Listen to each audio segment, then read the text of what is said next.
Magandang araw po sa inyong lahat. Ang kwentong inyong mapapakinggan ay tungkol sa binatang si Gavino na piniling lisanin ang kanilang baryo at talikuran ang pagiging antingero para sa mas tahimik na buhay sa Maynila. Ngunit nang dahil sa isang manghuhula at paulit-ulit na panaginip ay nagdesisyon si Gavino na bumalik sa Leyte kasama ang matalik niyang kaibigan na si Romar. At doon niya nalaman na isang malakas na aswang ang aksidenteng nabuhay ng kanyang ama na si Arman dahil sa maling orasyon. Ano-anong pagsubok ang sasalubong kay Gavino sa pagbabalik niya sa kanilang baryo?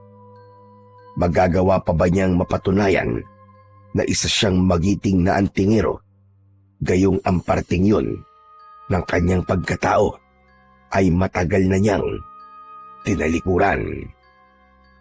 Ngunit bago po ang lahat, mga idol, huwag po nating kakalimutang mag-subscribe at i-hit ang notification bell sa aking YouTube channel na The Voice Addict at Apong Isaac para sa mas marami pang makapigil hininga na kwentong aswang at katatakutan mula sa mundo ng kababalaghan.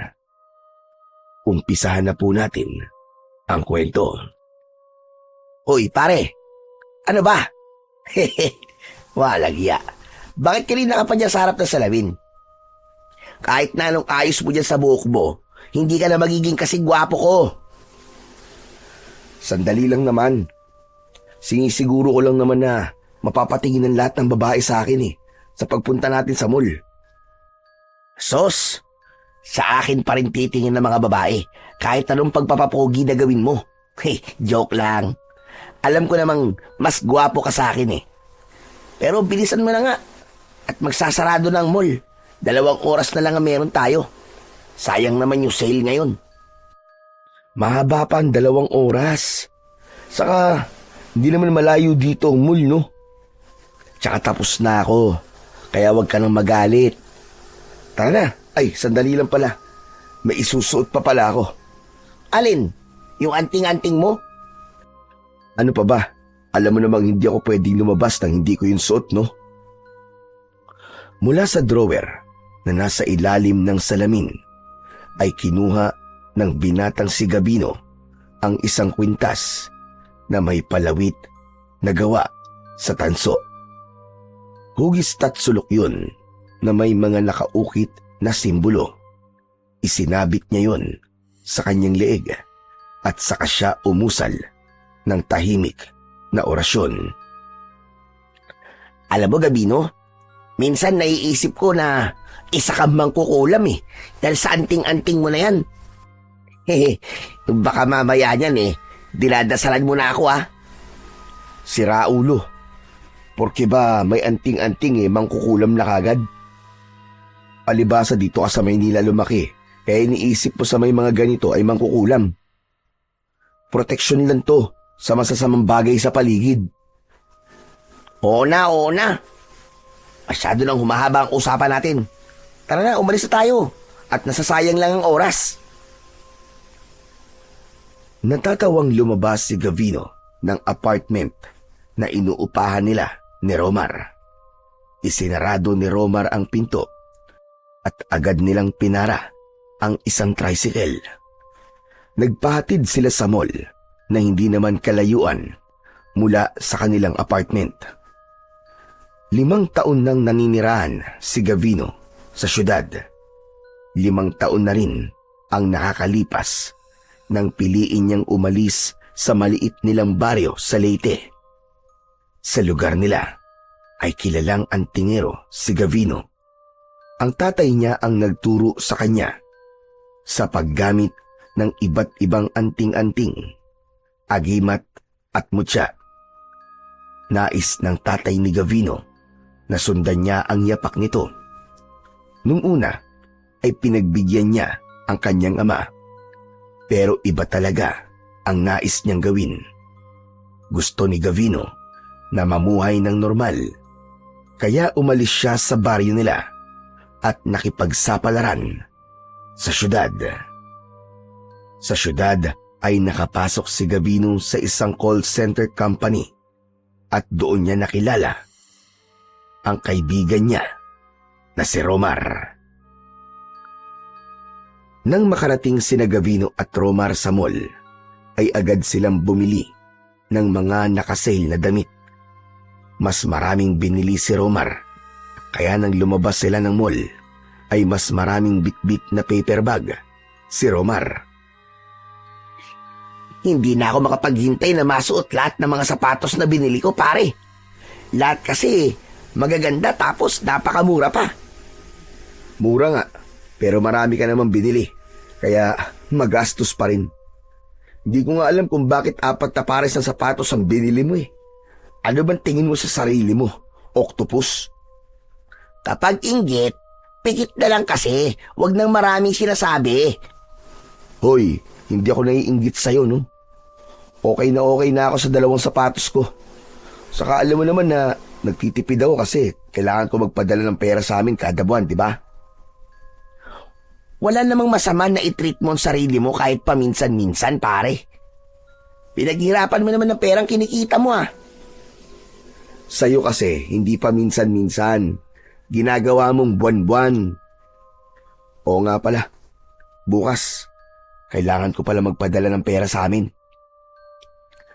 Pare, napansin ko lang, panay ka padala sa inyo, pero hindi ko pa nakikitang umuuwi ka sa Leyte. Bakit ba parang ayaw mo yatang umuwi sa inyo? Hindi ba simula nang pumunta ka rito sa Maynila hindi ka pa umuuwi sa inyo kahit isang beses? Ayokong umuwi ron. Kasi baka hindi na ako paalisin ng tatay ko. Pero sige, sasabihin ko na sa iyo ang dahilan pero huwag kang tatawa o mawiwirduhan ha. Hindi, promise. Ano ba yun? Ganito kasi yan, makinig kang mabuti. Ang tatay ko kasi ay isang kilalang antingero sa aming baryo. Ano? Antingero? Ibig sabihin malawak ang kaalaman niya sa paggamit ng mga anting-anting? Tama ka, Romar. Ganun nga. Binatilyo pa lamang ako nang simulan na akong turuan ng tatay ko sa paggamit ng mga anting-anting. Ang totoo nga niyan nakilala na ako sa aming baryo bilang mahusay na antingero. Sa maniwala ka man o sa hindi, naggagamot na ako sa amin gamit ang mga agimat. Wow! Parang si Mang Kepring lang pala ang peg mo, Gavino ah.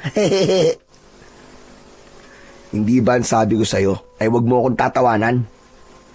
Ayoko na nga magkwento sa'yo. Pambira ka talagang tao ka, oh. Ito naman, masyado naman tampururot. Ituloy mo na ang kwento mo, pare. Sige na, hindi na ako tatawa. Siguraduhin mong di ka natatawa, ha? Dahil di na ako magkikwento sa'yo kahit kailan.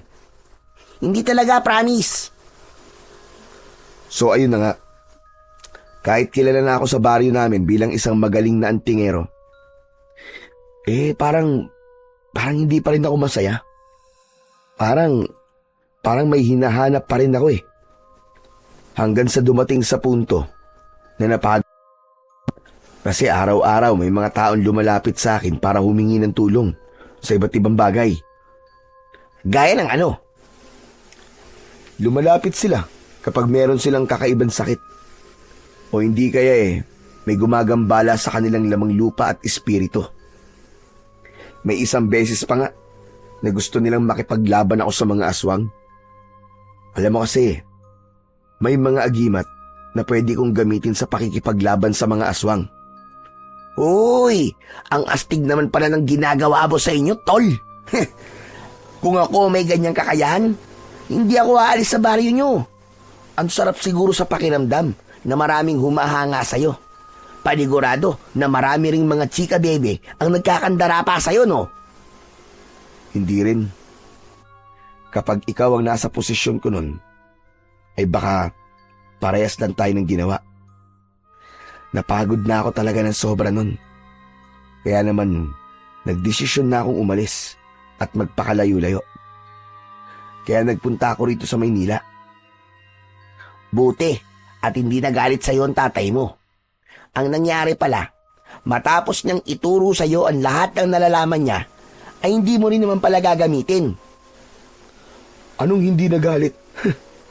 Halos isinumpa nga ako ng tatay ko nang sabihin kong ayoko na maging antingero eh. Ang sabi niya, hindi ko daw maaaring putulin ang pagiging antingero sa aming pamilya. Pero sinunod ko pa rin ang gusto ko, pare. Mas pinili ko ang buhay dito sa Maynila. Dito kasi, mas tahimik ang buhay kesa dun sa baryo namin. Sa bagay, parang nakakapresyo nga kung lahat ng mga tao ay nakaasa sa'yo. Parang hindi ka siguro pwedeng magkamali kapag ganun, no? Habang naglalakad si Gavino papunta sa sakayan ng jeep, ay biglang naalala ni Gavino ang tatay niya na si Arman. Nung bata pa siya, ay nasaksihan niya kung paano ito purihin ng mga tao dahil sa husay nito sa pagiging isang antingero. Nang panahon na yun, ay hinahangaan niya ng gusto si Arman, kaya pinangarap niyang maging kagaya nito. Ngunit nang lumaki na siya at nasa posisyon na siya ng kanyang ama, ay doon niya napagtanto kung gaano kahirap ang ginagawa nito. Malapit na si Gavino sa sakayan ng jeep ng isang matandang babae ang nakita nila na nasa gilid ng kalsada. May maliit na lamesa sa harapan ng matanda at nakabihis ito ng makulay na damit. Lalagpasan sana ni Gavino ang matanda nang bigla yung magsalita. Baka gusto niyong magpahula sa akin, mga utay. Magaling po ba kayo manghula, Lola? Bakit hindi niyo subukan? Sige nga, hulaan mo nga kung magpapahula ako sa inyo.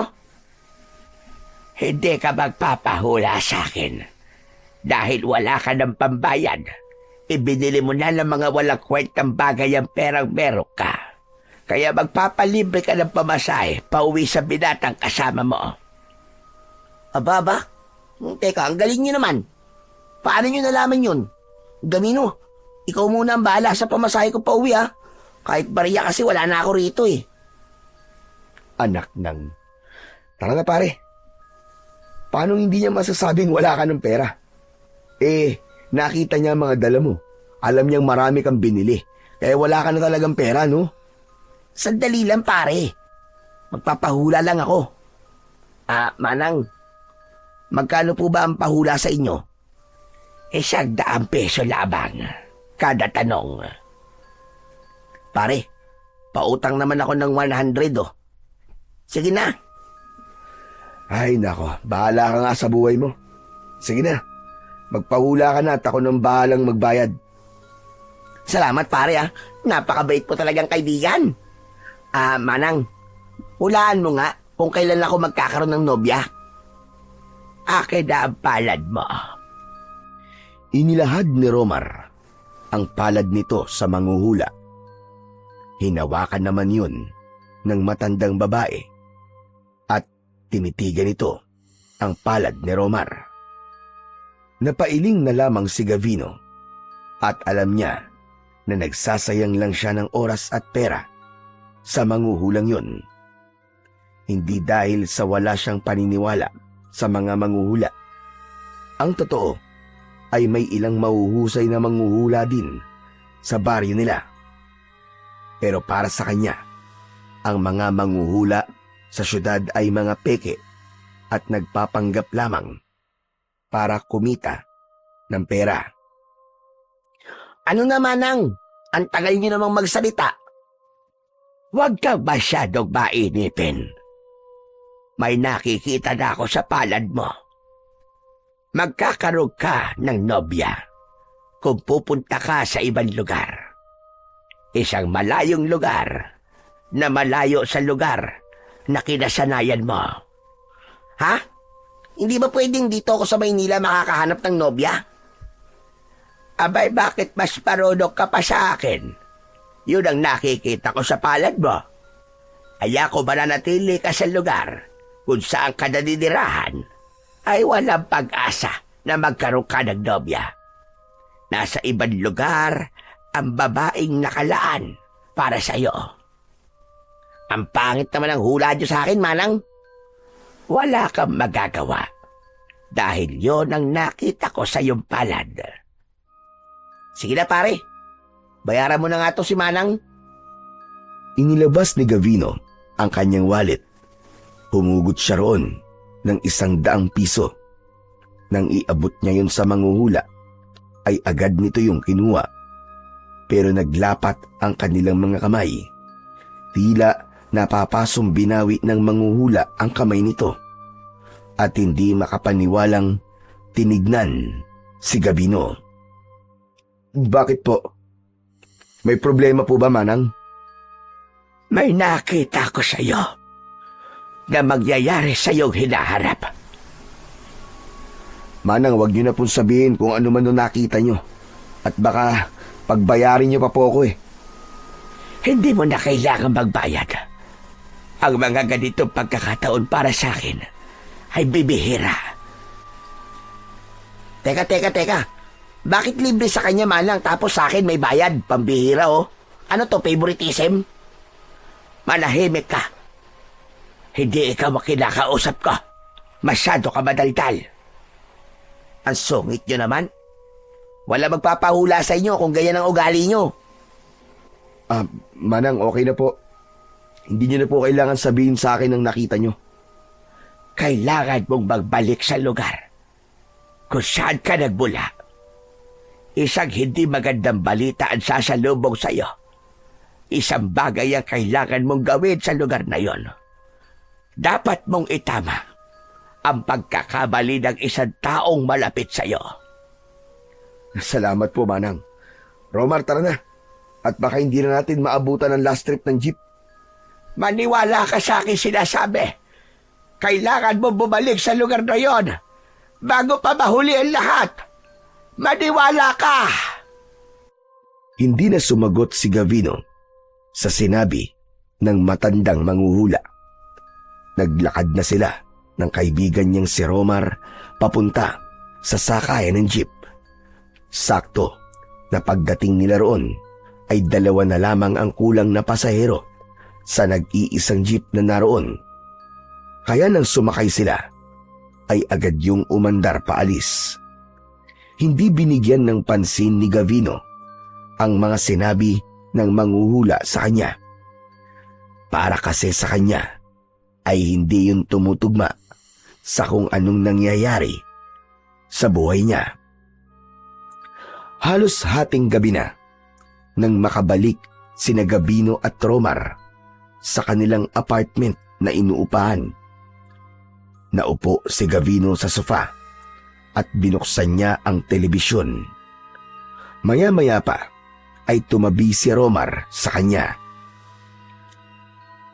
Pare, sa tingin mo ba totoo yung hula sa akin na kailangan ko magpunta sa ibang lugar para magkaroon ako ng nobya? Aba, malay ko. Pwedeng totoo, pwede rin hindi.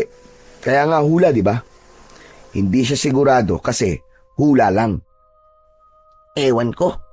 Parang legit naman si Manang eh. Yung hula niya sa'yo, pare. Parang tugma sa'yo, di ba? Ang sabi niya, kailangan mong bumalik sa lugar kung saan ka nagmula. Hindi ba matagal ka lang hindi nakakauwi sa Leyte? Hindi kaya, pare, kailangan mo nang umuwi muna ron? Sus, malamang kaya niya yung nasabi ay dahil sa mukha akong probinsyano. Kaya sinabi niyang kailangan kong bumalik sa aking pinanggalingan ay alam niyang dayo ako rito sa Maynila.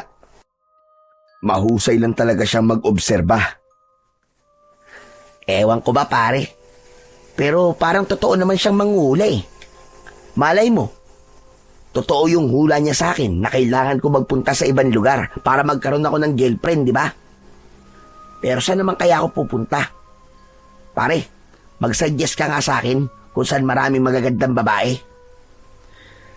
Bahala ka sa buhay mo kung maniniwala ka sa manghuhulang yun. Basta ako, maliligo na ako at pagkatapos ay matutulog na. May pasok pa tayo bukas sa trabaho, kaya kailangan ko matulog ng maaga. Babay. Ang KJ mo talaga. Kaya hindi ka nagkaka-girlfriend eh. Ba't ikaw, meron na ba? Eh di ba wala rin naman? Aray ko. Talagang walang preno yung bibig mo, pare. Natatawang pumasok si Gavino sa banyo. Agad siyang naligo at pagkatapos ay nahiga na siya sa double deck bed na nasa iisang silid sa apartment na yon. Sa itaas siya nakapwesto. Para sa kanya ay hindi dapat nila pagtuunan ng pansin at paniwalaan ang hula ng matandang babae sa kanila kanina. Naniniwala siya na ang kapalaran ay ang tao mismo ang gumagawa at walang ibang makakaalam ng mga mangyayari sa hinaharap, kundi tanging ang Diyos lamang. Wala pang isang oras, simula nang makatulog si Gavino, ay dinalaw siya ng isang panaginip. Sa kanyang panaginip ay nasa harapan siya ng bahay nila sa Leyte. Nagtaka siya sapagkat maliwanag sa loob ng kanilang bahay kahit wala siyang nakikitang tao. Naglakad si Gavino papasok sa bahay at nagimbal siya nang may kabaong na nasa gitna ng sala. Marahang naglakad si Gavino papalapit sa kabaong at mas lalo siyang nagimbal dahil ang tatay niya ang nasa loob ng kabaong na yun. Biglang bumukas ang mga mata ng tatay niya. Bumangon ang tatay niya at galit na galit siya nitong sinakal. Nagising si Gavino mula sa panaginip na yon dahil sa boses at pagtapik ni Romar sa kanyang pisngi. Uy! Uy, pare, gising! Binabangungot ka! Aray ko! Tama na nga pagsampal mo sa akin. Gising na ako. Kanina pa kasi kita ginigising eh. Pero hindi ka magising-gising. Kaya pinagsasasampal na kita. Ano? May kailangan ka ba? Tubig? Gusto mong tubig? Sandali, kukuha lang ako. Nagmamadaling lumabas si Romar ng kwarto. Pinagpapawisan ng malamig si Gavino habang malakas ang kabog ng kanyang dibdib. Hindi mawala sa utak niya ang maputlang muka ng tatay niyang si Mang Arman habang nasa kabaong yun. Maging ang pagsakal nito ay tila nararamdaman pa rin niya kahit panaginip lamang ang lahat. Bumalik si Romar na may dalang isang baso ng malamig na tubig. Agad yung kinuha ni Gavino at inubos. O ano? Kumusta ang pakiramdam mo? Gusto mo pa ba tubig? Hindi. Okay na, medyo okay na ang pakiramdam ko. Grabe! Kinabahan naman ako kanina sa'yo, pare. Akala ko hindi ka na magigising eh. Umuungol ka tapos nanginginig pa ang katawan mo habang natutulog. Para ka na e-exorcist ah. Magpasalamat ka dahil gising pa ako. Kilala mo naman ako natulog mantika, di ba? Kahit may sunog o lindol, hindi talaga ako magigising. Salamat, Romar, ha? Salamat dahil ginising mo ko. Napakasama na panaginipan ko, pare. Parang hindi na nga yung panaginip eh, kundi isang bangungot na. Ano ba kasi na panaginipan mo? Nakita ko ang tatay ko, pare, nasa loob ng kabaong. Tapos, bigla siyang bumangon. Tapos sinakal niya ako.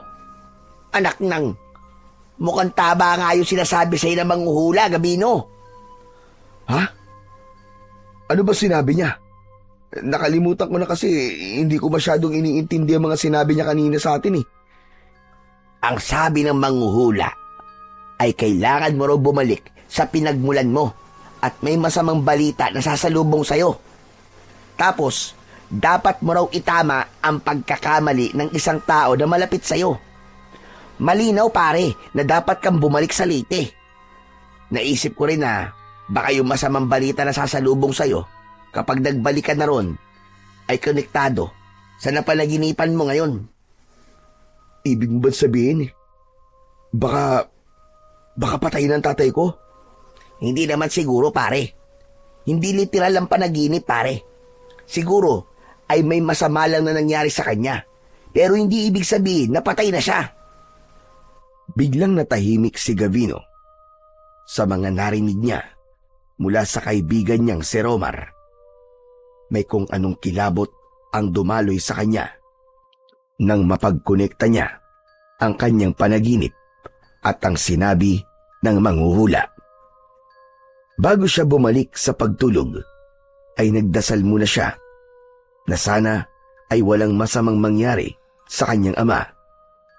Kahit galit ito sa kanya dahil sa pag-alis niya sa baryo nila, ay hindi niya maitatanggi na mahal niya ito.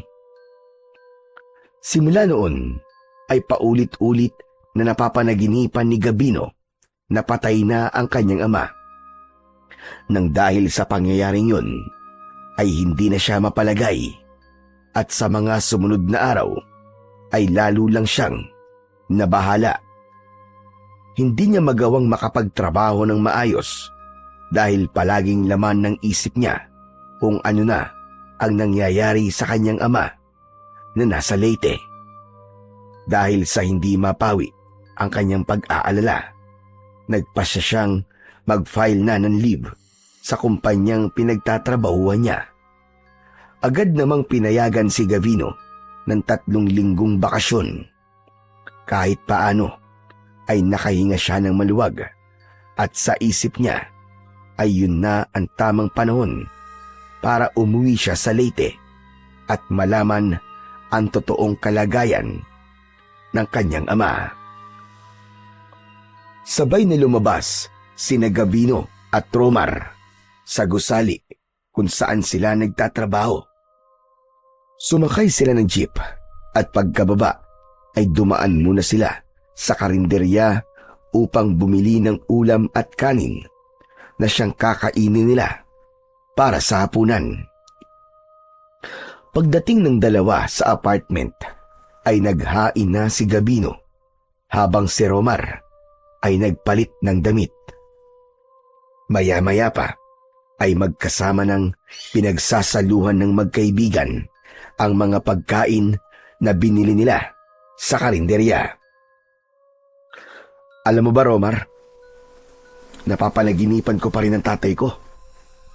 Tapos, palagi siyang patay sa panaginip ko. Pahiwatig kasi yan, pare. Kailangan mo na talagang umuwi sa Leyte para malaman mo kung ano ang nangyayari sa tatay mo. Hindi ba? Wala naman silang cellphone doon. Kaya hindi mo sila matatawagan o matext man lang. Kaya kung ako sa'yo, mag-leave ka na. Habaan mo na para makapag-banding na rin kayo ng tatay mo. Bumawi ka sa kanya kasi ang tagal mong hindi umuwi sa inyo eh. Ang totoo niyan, paring Romar, nag-file na ako ng leave. 3 linggo muna akong hindi papasok sa trabaho. Tama ka.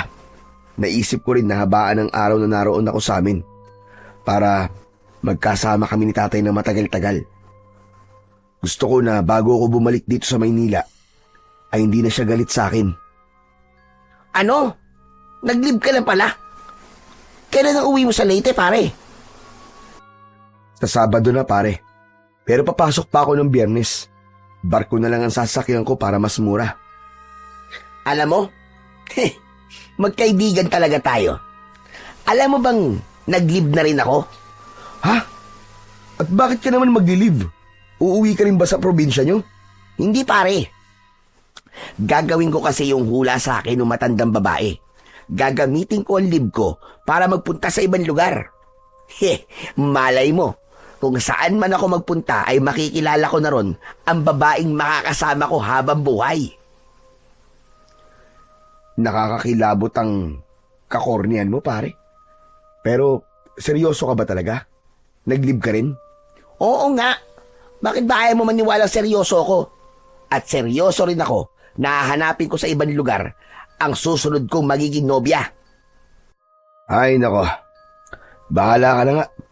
Kung yung trip mo sa buhay at sasayangin mo ang leave mo para sa paghanap ng nobya, ay hindi ako makikialam sa'yo. Suportahan mo na lang kasi ako, pare. Saan ka naman pala pupunta? Yun na nga eh. Wala pa akong maisip na lugar eh. Hanggang ngayon, nag-iisip pa rin ako. Saan kaya maganda, no? Teka. Hehehe, alam ko na. Alam ko na kung saan ako pupunta. Saan? Sa Leyte. Sasama na lang ako sa'yo, Gabino. Dalawa na lang tayo magpupunta sa Leyte. Mas makakatipid pa ako kasi libre ang titirang ko sa kapagkain. Pwede naman yun, di ba?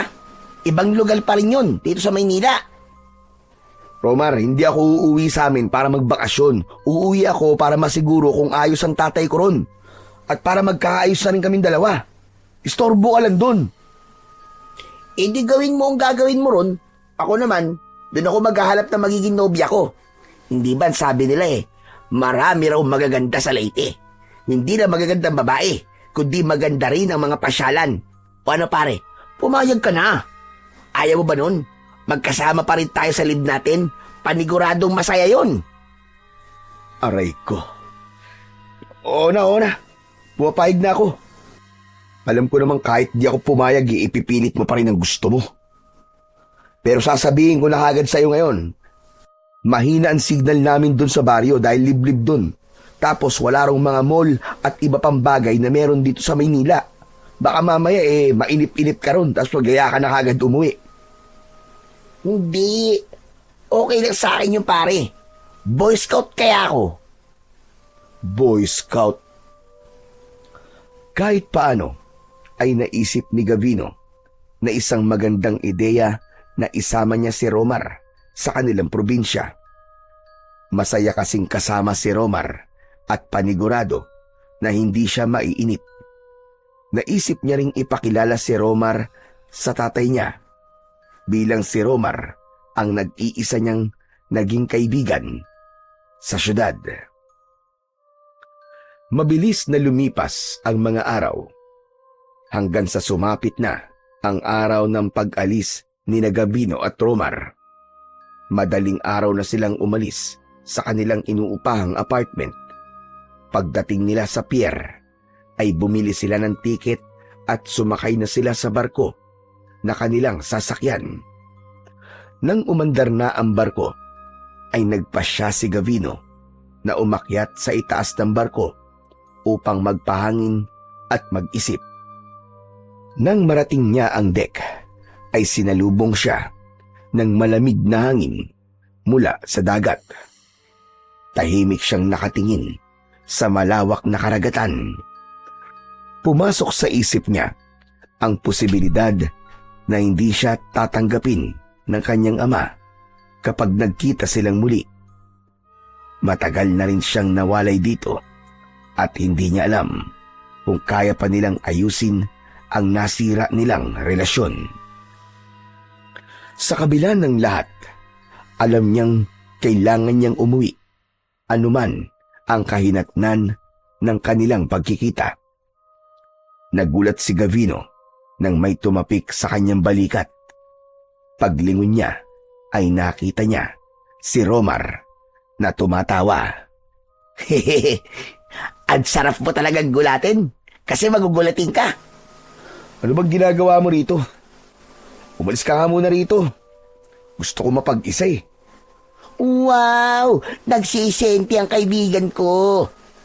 Sa ako magpaalis ka naman sa akin dito eh. Parang ikaw may-ari nitong barko. Huh. O ano? Ano ba ginagawa mo rito? Kanina pa kaya kita hinahanap. Iniisip ko lang kasi kung anong mangyayari kapag nakita ako ni tatay. Siyempre magiging masaya yun. Ang tagal nyo nang di nagkikita kaya paniguradong miss na miss ka na ng tatay mo. Duda ako sa sinabi mo na yan, pare. Hindi mo masasabi yan kung nakita mo lang kung gaano kagalit ang tatay ko nung nagpaalam ako sa kanya na magtutungo ako sa Maynila. Kulang na nga lang itakwil niya ako nun eh. Sinabi niya na sa pag-alis ko sa aming lugar ay para ko na rin tinalikuran ang pagiging anak ko sa kanya. Ilang taon na rin ang nakakalipas simula na mangyari yung pare. Malay mo, nawala na ang galit ng tatay mo sa'yo, di ba? Huwag ka na kasi munang mag-isip ng kung ano-ano. Saka mo na isipin yan kapag nasa harapan mo na mismo ang tatay mo. Ang mabuti pa ay kumain na muna tayo at nagugutom na ako. Hindi kasi tayo nakapag-almusal bago umalis, di ba? O sige, nagugutom na rin ako eh. Tara. Sumama si Gavino kay Romar sa pag-alis sa itaas ng barko. Pinilit niyang alisin ang mga bumabagabag sa utak niya ng sandaling yon at inihanda na lamang niya ang kanyang sarili sa kung anong maaaring mangyari kapag nakauwi na siya sa Leyte. Makalipas ang halos isang araw na paglalakbay sa dagat, sa wakas ay dumaong na ang barko sa pantalan ng Leyte. Agad na bumaba sina Gavino at Romar, bit-bit ang kanilang mga gamit. Sumakay sila ng bus. Pagkababa nila sa barko, nang makaupo na sila sa loob ng bus, ay doon na nila naramdaman ang pagod. Ay, grabe! Nakakapagod pala ang bumiyahe sa barko, pare. Dapat pala nag-eroplano na lang tayo. Hayaan mo na. Nakatipid naman tayo eh. Dito ka na lang magpahinga. Talaga magpapahinga ako at matutulog. Hindi ako nakatulog ng maayos sa barko eh kasi iniisip ko, baka mamaya biglang lumubog eh. Loko ka talaga kahit kailan. Sige na, magpahinga ka na muna. Nang pumikit si Romar, ay tumingin naman si Gavino sa labas ng bintana. Maya-maya pa, umusad na ang bus.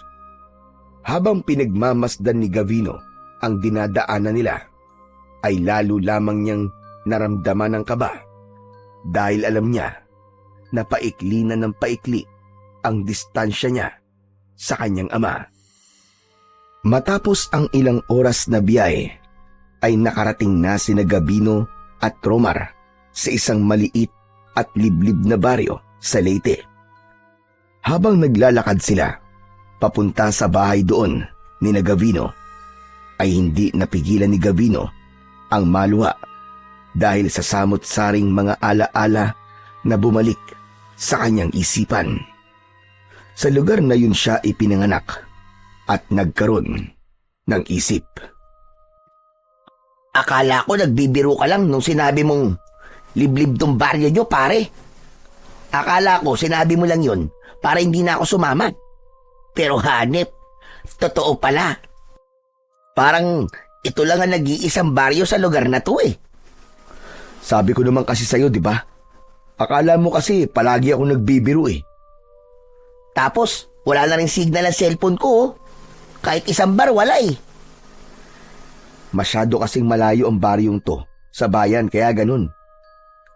Pero, pare, malayo pa ba tayo sa bahay nyo? Medyo malapit na pare. Nasa bandang dulo pa kasi ang bahay namin eh. Eh di malayo pa pala. Ay, gusto ko na magpahinga. Pagod na ako. Ang sakit na ng mga paa ko kakalakad eh. Sa gitna ng paglalakad ni Gavino ay isang matandang lalaki ang kanilang nakasalubong. Kilala ni Gavino ang naturang matanda. Yun ay si Mang Sandro, na kilalang manggagamot sa kanilang lugar. Bumakas ang gulat sa muka ni Mang Sandro pagkakita kay Gavino na parabang nakasalubong ito ng multo sa gitna ng katirikan ng araw. Mang Sandro! Mang Sandro! Kumusta na po? Ang tagal na po ng huli nating pagkikita. Gavino! Gavino, ikaw ba yan, iyo? Opo, ako nga po ito, Mang Sandro. Bakit parang gulat na gulat po kayo? Ang akala niyo po ba hindi na po ako babalik dito? Yun ang akala ko. Nasabi kasi sa akin ni Arman na mas pinili mo ang syudad kaysa sa ating baryo. Ibig sabihin ba mananatili ka na rito? Hindi po, Mang Sandro. 3 linggo lang po siguro ako rito. Ay, Mang Sandro, si Romar nga po pala, kaibigan ko. Romar, siya si Mang Sandro. Siya ang pinakamagaling na manggagamot dito sa amin. Kahit anong sakit, hulam o barang, kayang-kaya niyang gamutin yun. Talaga? Marunong po ba kayong manggayuma, Mang Sandro? Huy, tumigil ka nga, Romar. Hindi gumagawa ng ganyang mga bagay si Mang Sandro. Tumutulong lang siya at hindi siya namemerwisyo sa ibang tao. Nagtatanong lang naman eh. Nagagalit ka na kagad dyan. Oo nga pala, Mang Sandro. Si tatay po, nasan po siya? Nasa bahay po ba siya? Naroon, sa bahay nyo. Pero huwag ka sanang magugulat sa lagay ng tatay mo ngayon. Ho? Bakit po? Ano pong ibig niyo sabihin? Ano po ba nangyari kay tatay? Mas mabuti pa sigurong magtungo ka na sa bahay nyo at ang tatay mo ang mismong magsasabi sa'yo. Sige po. Mauna na po kami. Salamat po. Inaya na ni Gavino ang kaibigan niyang si Romar na umalis. Habang naglalakad siya papunta sa bahay, ay hindi niya maiwasang kabahan para sa kanyang ama. Hindi nagtagal ay nasa harapan na sila ng isang bahay na gawa sa plywood ang dingding at pawid ang bubong. Meron yung katamtamang laki at nakatayo yun sa malawak na bakuran na nasa harapan ay may isang puno ng kaimito. Nakabukas ang pinto kaya pumasok na sina Gabino at Romar nang hindi kumakatok. Nagmamadaling tinungo ni Gavino ang kwarto ng kanyang tatay at hindi niya napigilan ang mapaluwa nang makita ang tatay niyang si Arman na nakahiga sa papag habang natutulog. Payat na payat ang katawan nito, humpak ang pisngi at kahit nakapikit ay bakas sa muka ang matinding panghihina. Napakalayo na ni Mang Arman sa dati nitong itsura na matikas at may malaking pangangatawan. Hindi makapaniwalang lumapit si Gabino kay Mang Arman. Pinunasan niya ang kanyang luha. Hinawakan niya ang kamay nitong halos butot balat na. Nagising si Mang Arman at nagulat ito nang makita si Gabino. Anak, Gabino, totoo ba ito? O nananaginip lang ako? Tay, hindi ka ho nananaginip. Ako po talaga to. Patawarin niyo ako, tay, ha? Kung ngayon lang po ako nakabalik dito. Hindi na importante na ngayon ka lang bumalik. Ang mahalaga ay bumalik ka pa rin.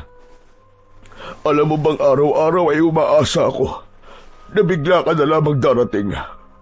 Araw-araw ako nagdadasal at sa wakas, dilinig na ng Panginoon ang aking dasal. Pero tay, ano po ba nangyari sa inyo?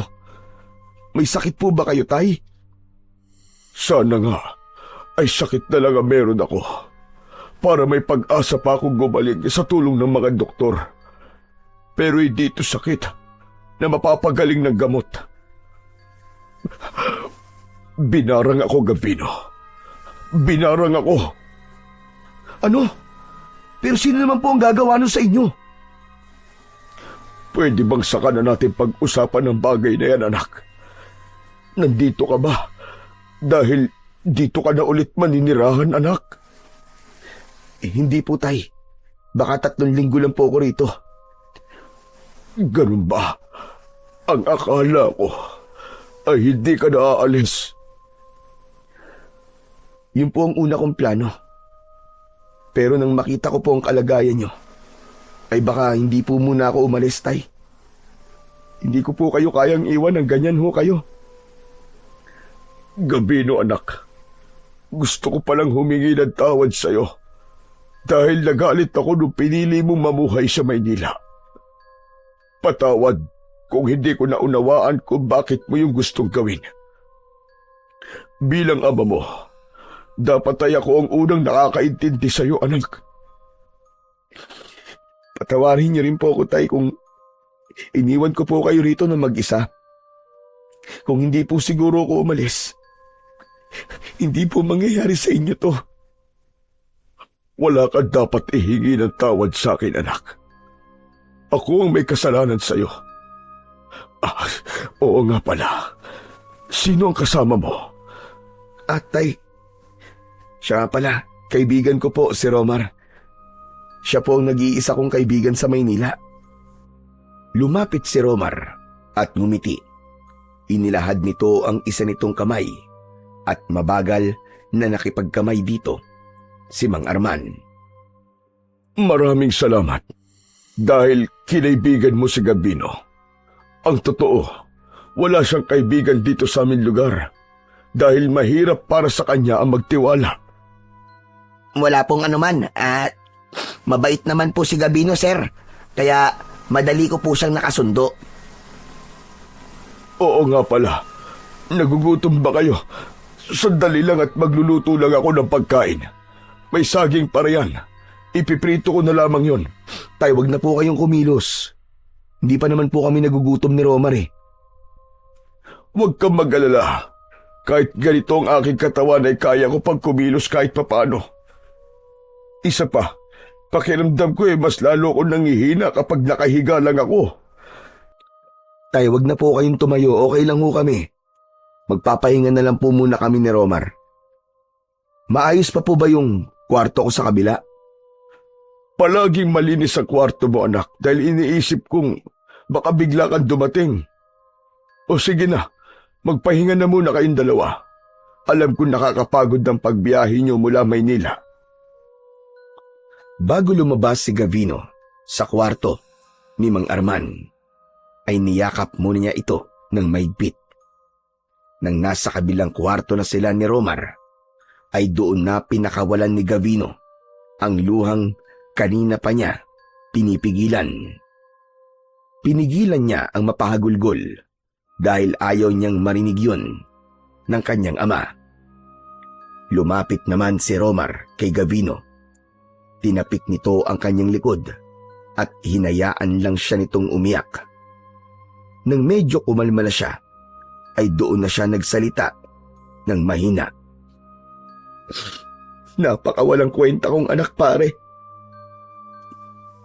5 taon kong tiniis na hindi makita ang tatay ko. Kung kahit paano sana binisita ko siya, ay baka hindi ito nangyari sa kanya. Huwag mo sisihin ang sarili mo, pare. Hindi mo kagustuhan na nangyari sa kanya. Pero ano na ang plano mo ngayong nalaman mo na ang kalagayan ng tatay mo? Babalik ka pa ba sa Maynila? Sa totoo lang, hindi ko pa alam, pare. Pero gusto ko muna makasiguro na maayos ang lagay ni tatay bago ako umalis dito. Gusto ko siyang ipatingin sa ospital sa bayan. Baka kasi hindi naman siya binarang eh. Baka may sakit siya na kayang magamot ng mga doktor. Maganda yung naisip mo, pare. Pero saka na tayo mag-usap. Magpahinga na muna tayo. Mabuti pa nga. Pagod na din ako. Nahiga na sina Gavino at Romar sa papag. Naunang nakatulog si Romar, habang si Gavino naman ay patuloy na iniisip kung ano ang totoong nangyari sa tatay niya at kung bakit bumagsak ng ganun ang katawan nito. Gabi na nang magising si Gavino. Wala na sa tabi niya si Romar. Lumabas siya ng kwarto at nakita niya si Mang Arman nakausap ang kaibigan niyang si Romar sa sala. Sabay na napatingin ang dalawa sa kanya. O anak, mabuti naman at gising ka na. Ikaw na lang ang hinihintay namin para maghapunan na tayo.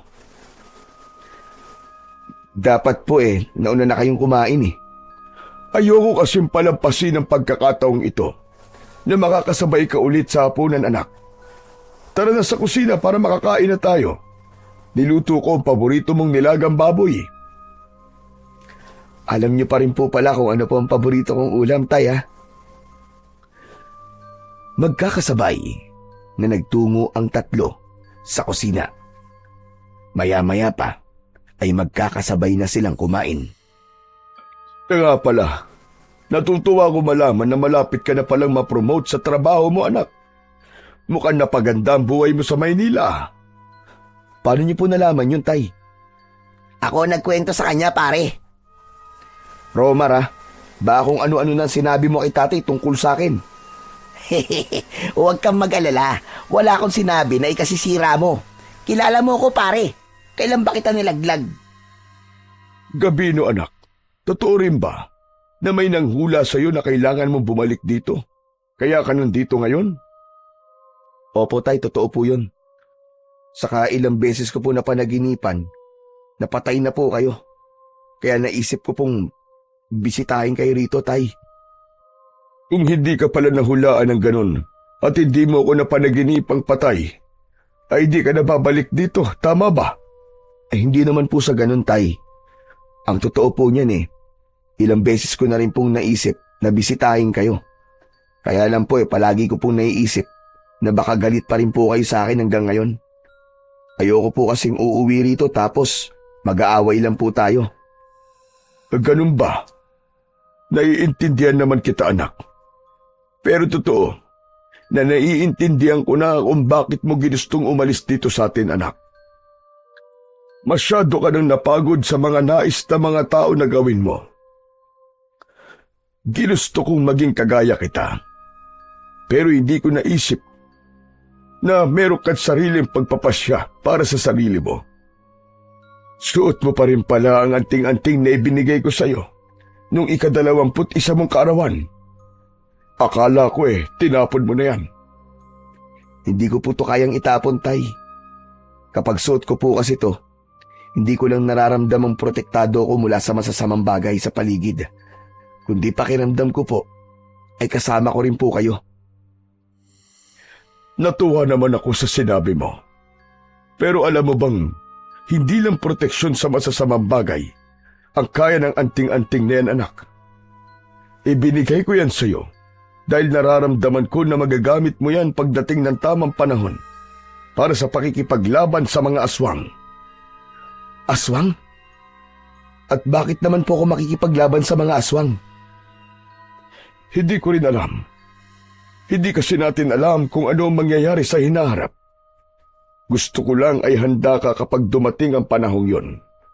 Ang anting-anting na yan ay kaya kang bigyan ng kakaibang lakas at husay sa pakikipaglaban sa mga aswang. Naputol ang pag-uusap nila nang may marinig silang pagkatok sa pinto.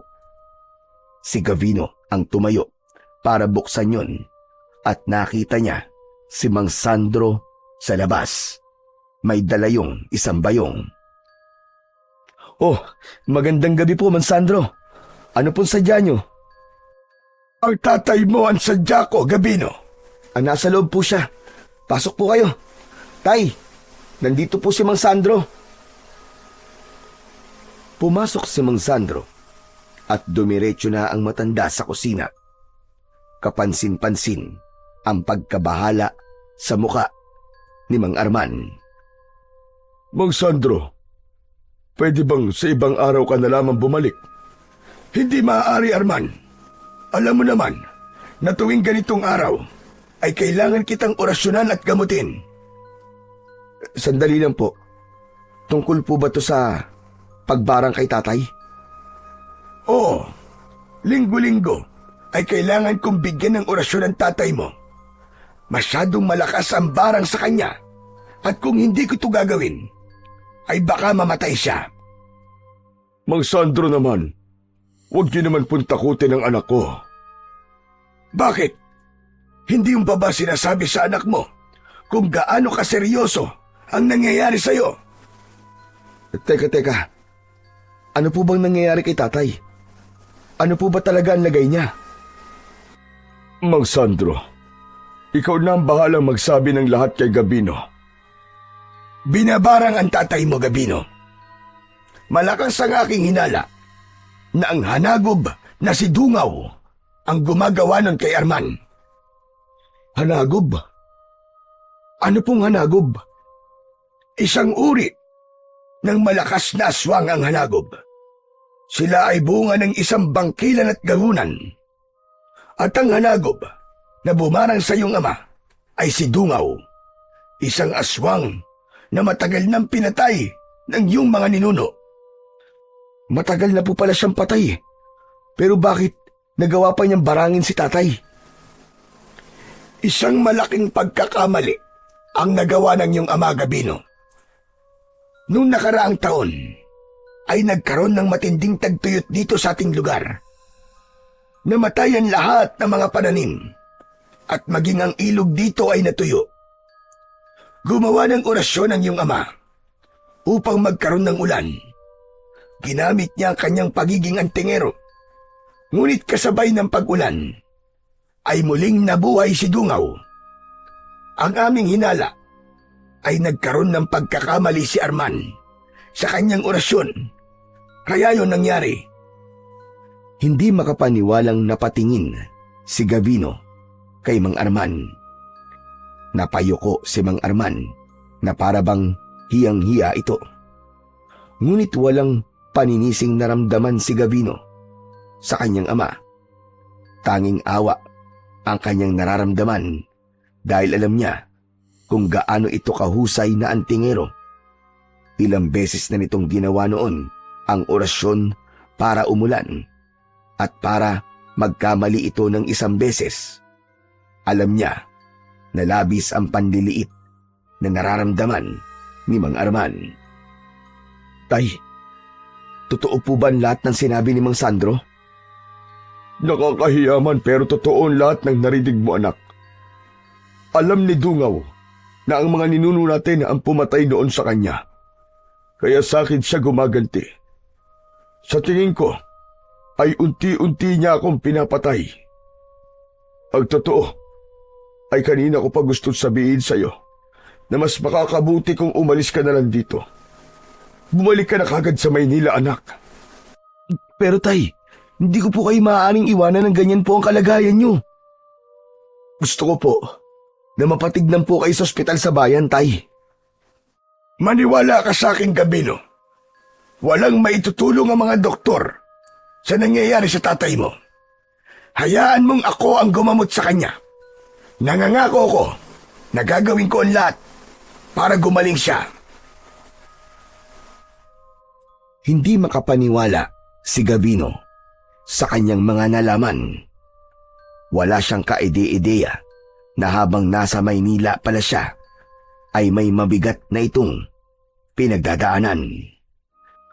Matapos nilang maghapunan, ay sinimulan na kagad ng matandang albularyo na si Mang Sandro ang panggagamot kay Mang Arman. Magkaharap na nakaupo ang dalawa sa sala. Inilabas ng matandang lalaki ang mga gamit nito na nasa loob ng bayong. Isang bote ng langis ang binuksan ni Mang Sandro. Nilagyan nito ng langis ang daliri nito at pinahid nito yon sa noo, sa dibdib at sa tiyan ni Mang Arman. Kasunod doon ay may sinambit na orasyon ang matanda habang hawak nito ang isang kamay ni Mang Arman. Maya-maya pa, biglang napasigaw si Mang Arman na tila may matinding kirot na dumadaloy sa buo nitong katawan. Napaliyad pa ito. Mang Sandro, ano po nangyayari kay tatay? Huwag mo akong abalain. Pinipilit kong alisin ang barang sa kanya. Pero, nasasaktan na po siya. Tama na po, Mang Sandro. Baka kung ano po mangyari sa kanya. Sinabi ko naman na manahimik ka muna. Biglang nawalan ng malay si Mang Arman. Napahiga ito sa upuan. Tagaktak ang pawis sa mukha nito. Nagmamadaling nilapitan ni Gabino ang kanyang ama.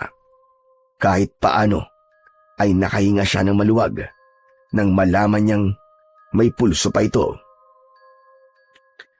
Bigo na naman ako. Hindi ko pa rin naalis ang barang. Pero wala kang dapat na ipag-alala, Gabino. Nawalan lang siya ng malay. Bukas ng umaga na siya magigising. Dalhin mo na lang muna siya sa kanyang silid. Mag-isang binuhat ni Gabino si Mang Arman. Maayos niya yung inihiga sa papag at saka siya bumalik sa sala para kausapin si Mang Sandro. Ano po bang nangyari kay tatay? Bakit ho siya nawala ng malay habang ginagamot nyo? Parte yun ng panggagamot ko sa kanya, Gabino. Kailangan niya yung pagdaanan hanggang sa tuluyan ng mawala ang barang ni Dungaw sa kanya. Hindi po ba pwedeng kausapin natin si Dungaw? Baka po mapakiusapan natin siya na alisin po ang barang kay tatay. Nagpapatawa ka ba, Gabino? Sa bagay, hindi mo nga pala kilala si Dungaw. Hindi ka pa ipinapanganak nung panahon na sumalakay siya dito sa lugar natin. Napakaraming namatay noon dahil kay Dungaw. Napakalakas niya, kaya hindi agad siya napatay ng mga ninuno nyo. Kaya ngayong muli siyang nabuhay. Nasa isang napakalaking panganib ang ating baryo ngayon.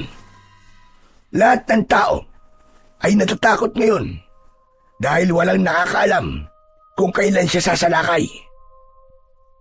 Kung ganun, hindi ko po kailangang iwanan ngayon si tatay dito. Kailangan niya ako rito lalo na't personal pala ang galit ni Dungaw kay tatay. Baka bigla na lamang siyang umatake rito at patayin po niya si tatay. Yan ang tama mong gawin, Gabino.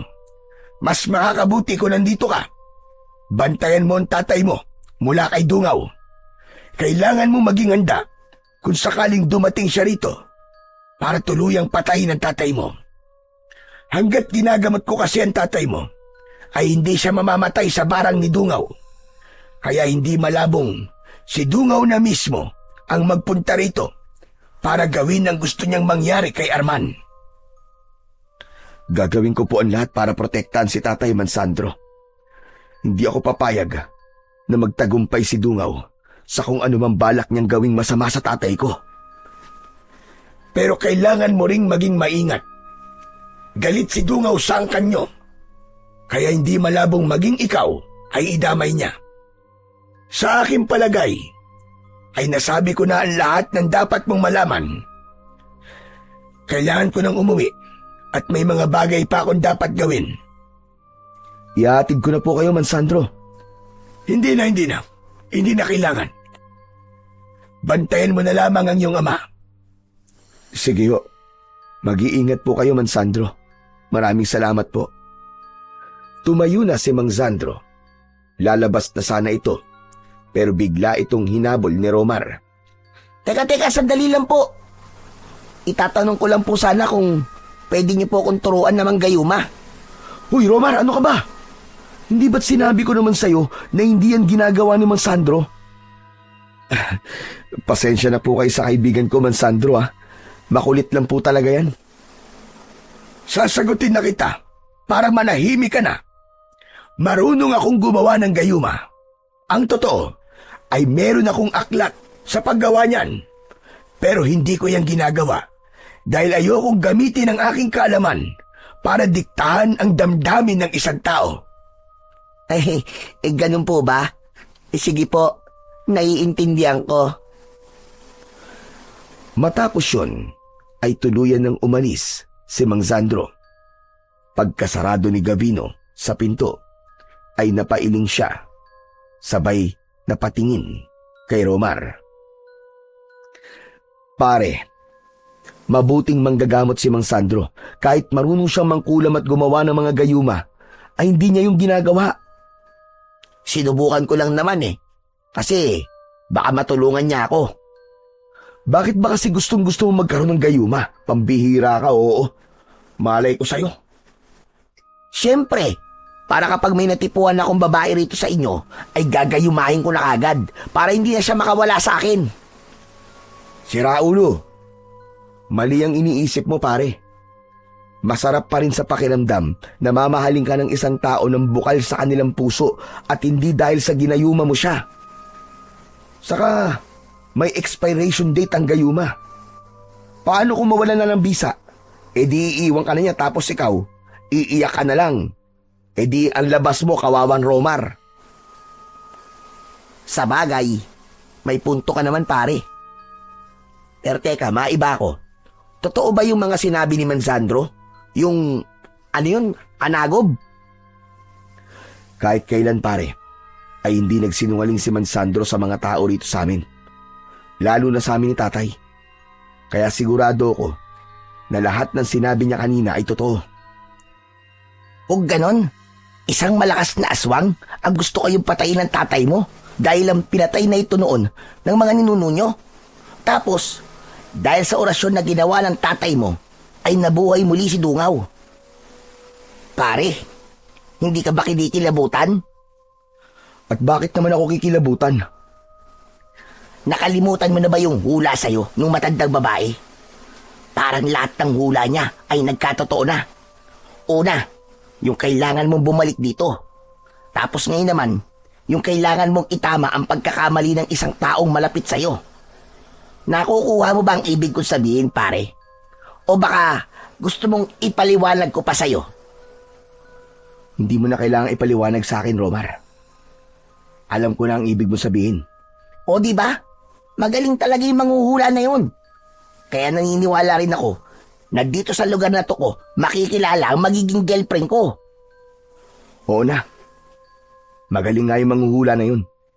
Pero maliligo lang muna ako tapos matutulog na. Saka na tayo mag-usap tungkol sa bagay na yan.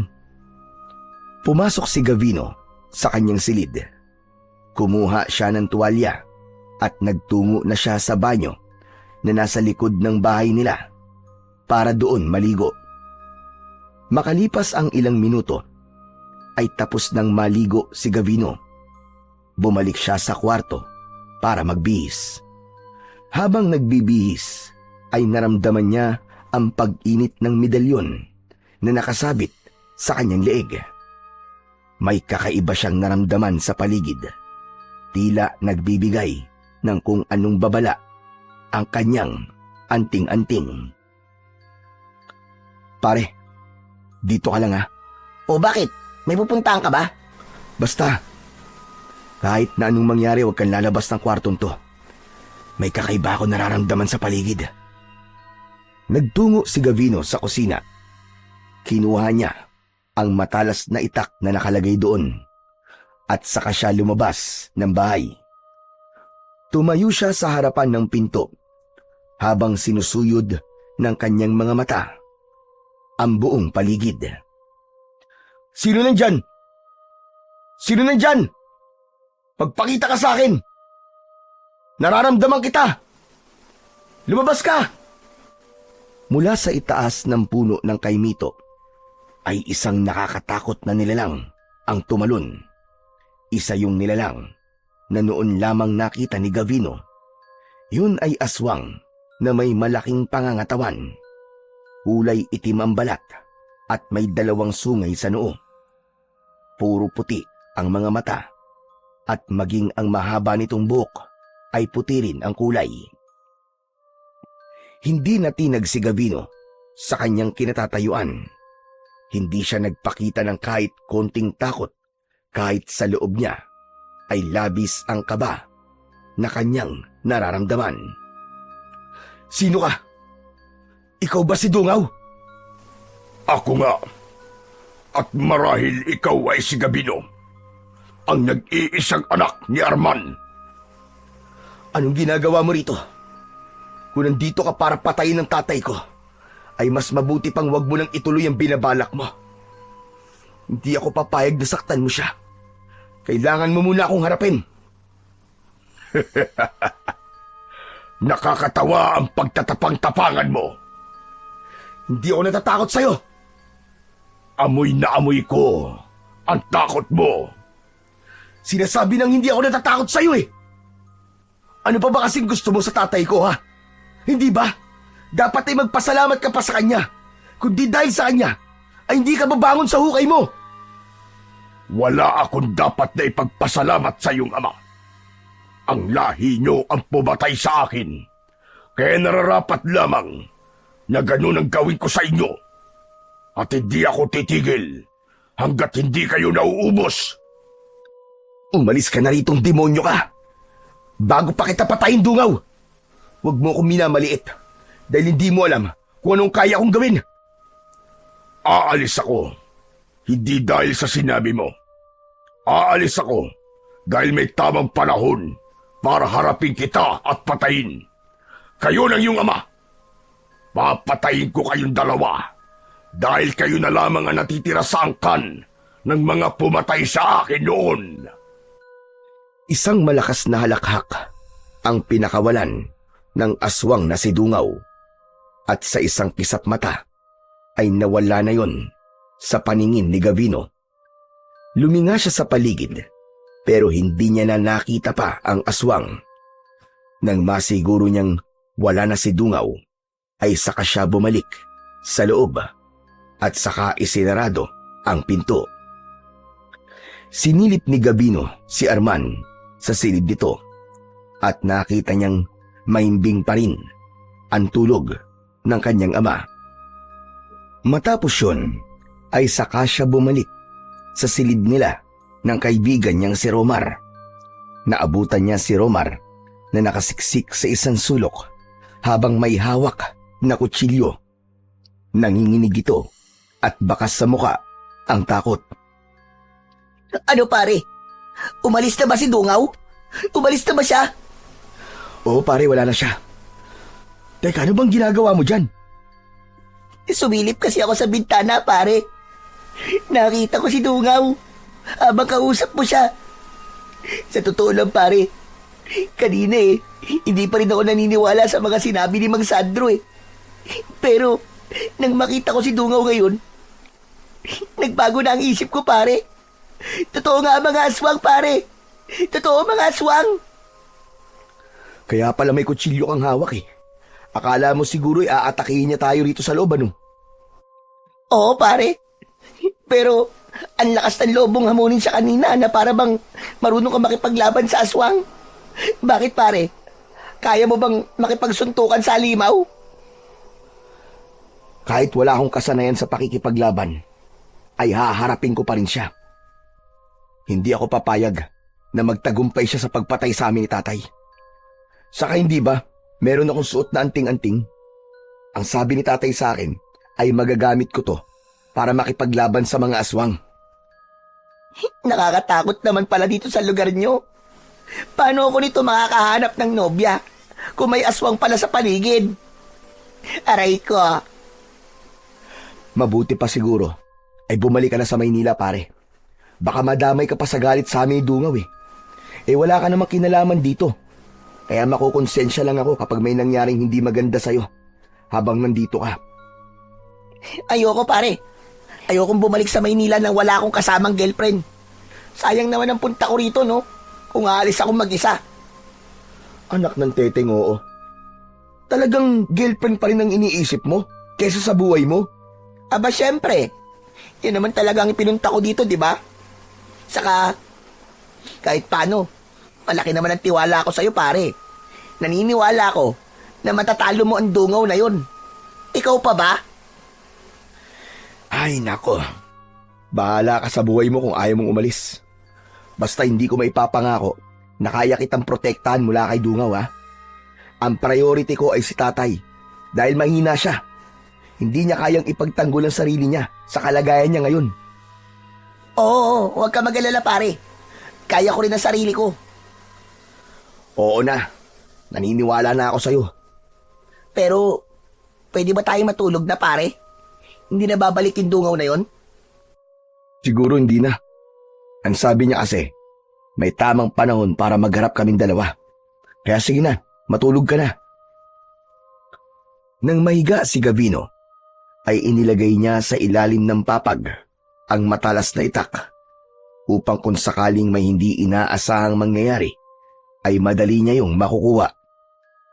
Maya-maya pa, ay tulog na si Romar sa kanyang tabi.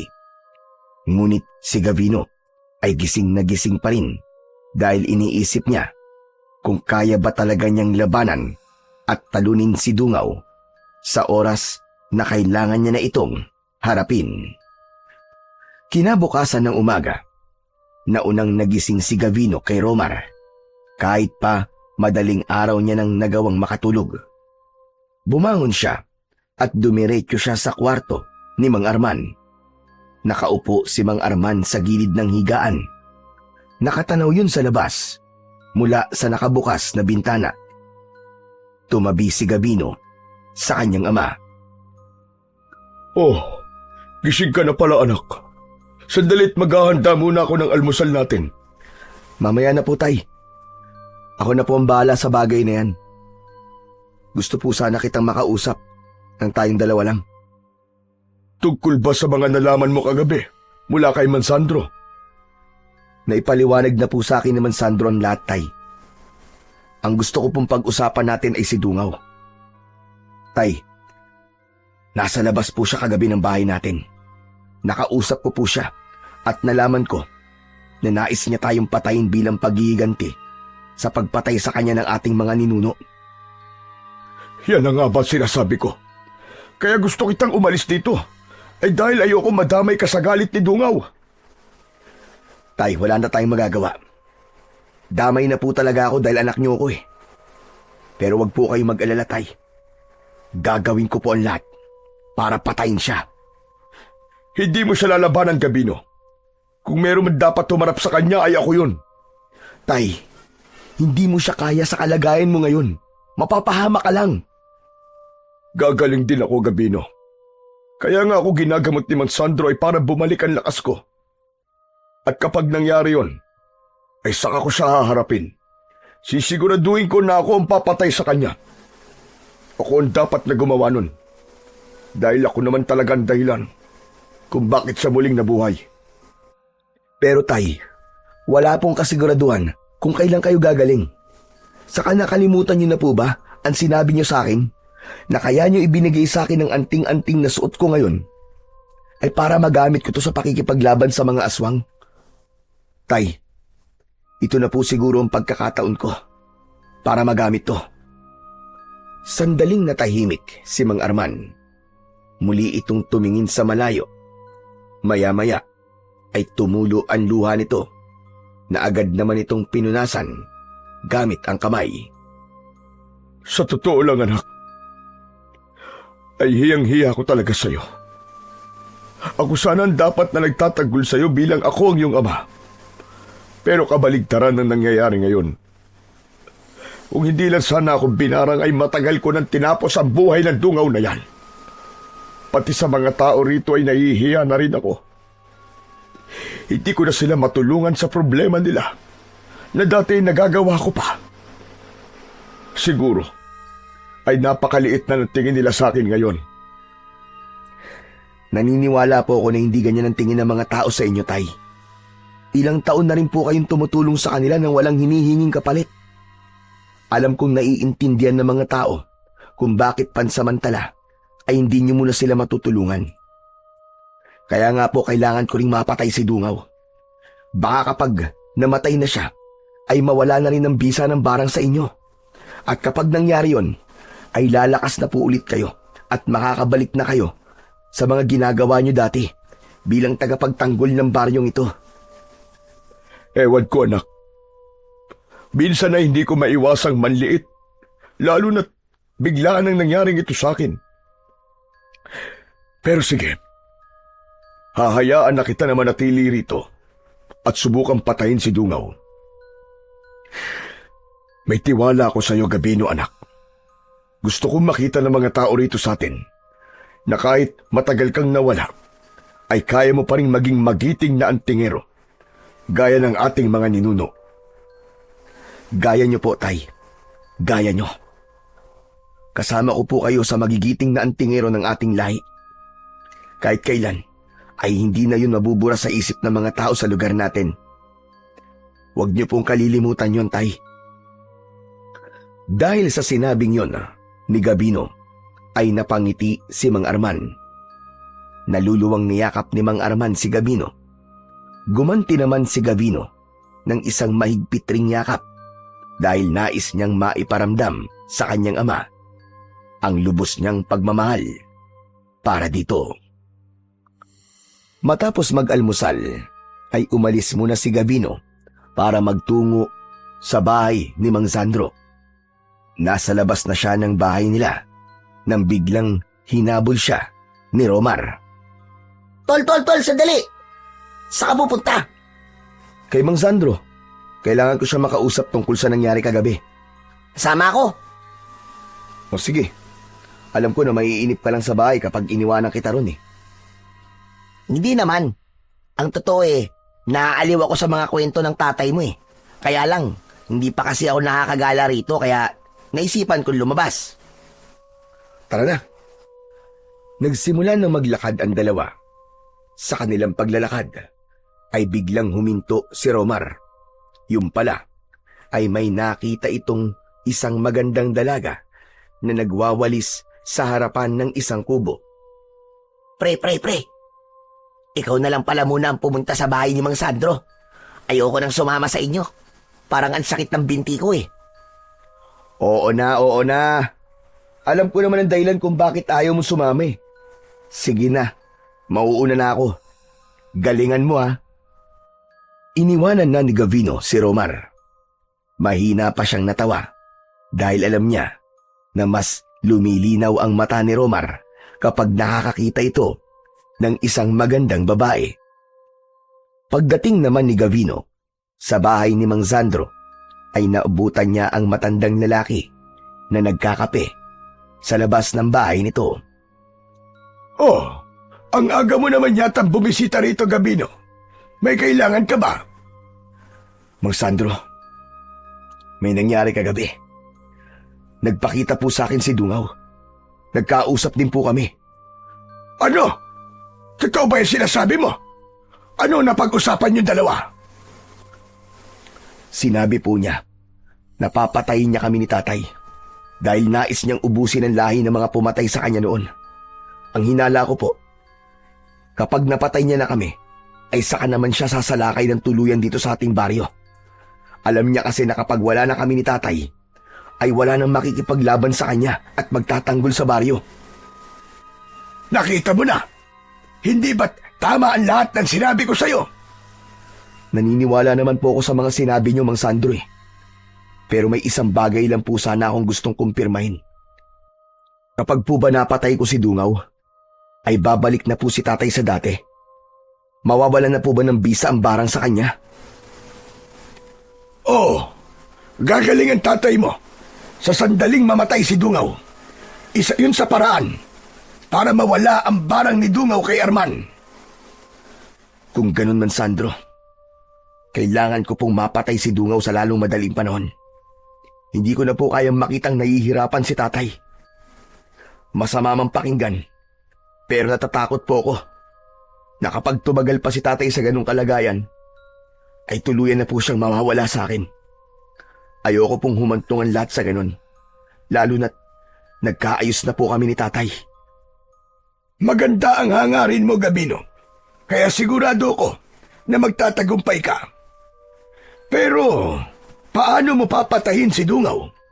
Ipapaalala ko lang sa'yo na hindi siya pangkaraniwang aswang. Isa siyang hanagob. Sa totoo lang po, Mang Sandro, ay hindi ko pa rin po alam ang gagawin. At hindi rin po ako sigurado kung kaya ko ba siyang patayin. Pero desperado na po akong iligtas ang buhay ni tatay. Ito po ang paraan ko para makabawi sa ilang taon na tiniis ko siyang hindi dalawin. Kung kailangan mo ng aking tulong, ay magsabi ka lang.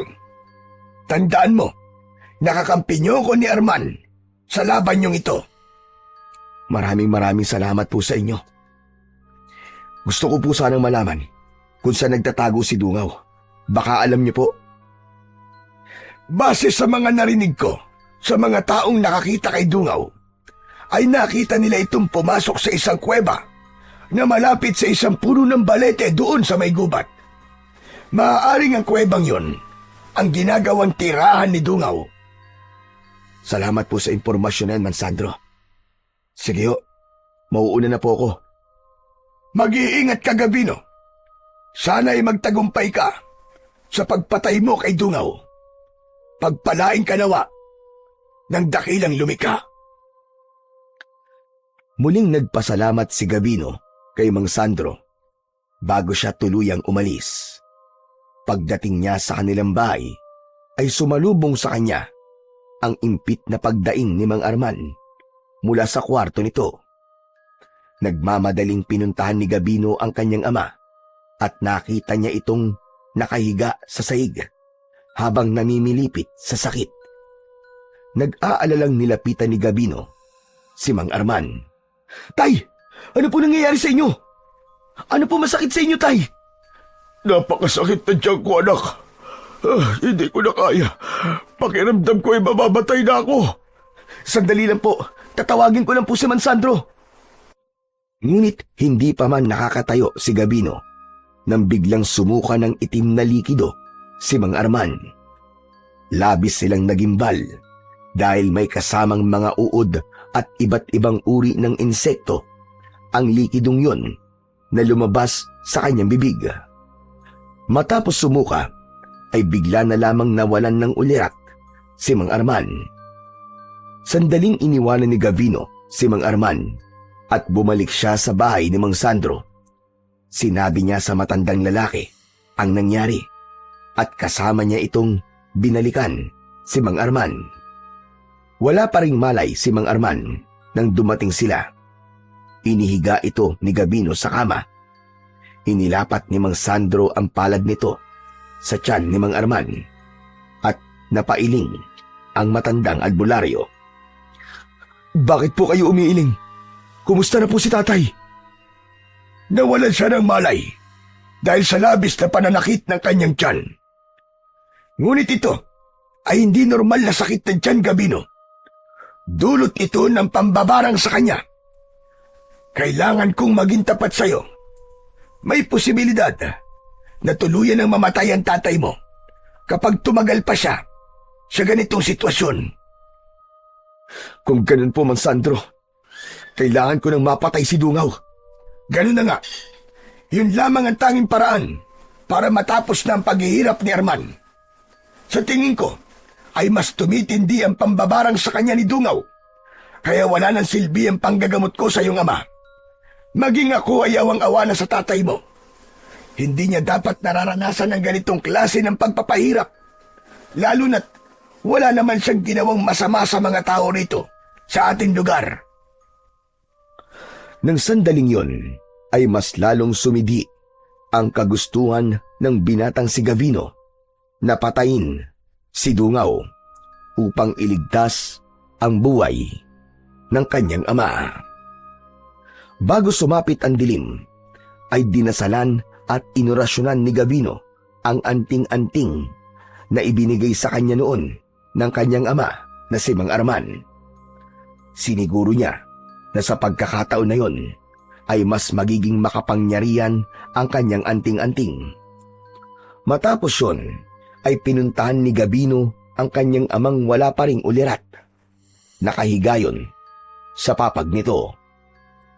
Lumapit si Gabino at hinawakan ang kamay ng kanyang ama.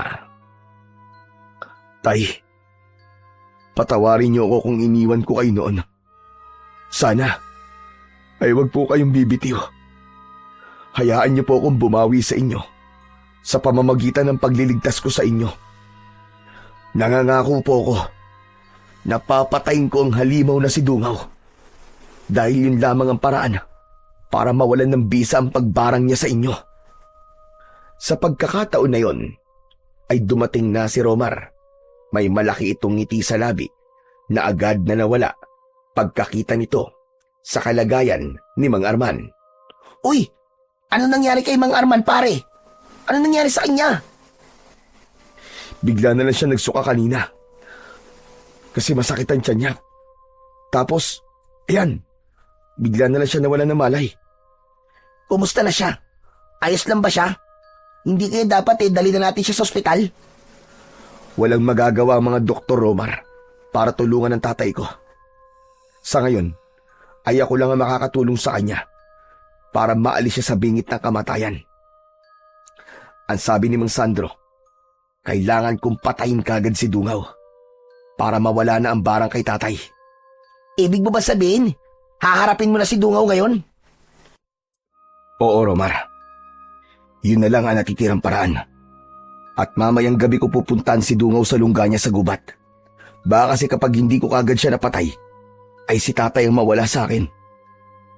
At ayokong mangyari yun. Lalo na't ngayon na lang ulit kami nagkasama ng tatay ko.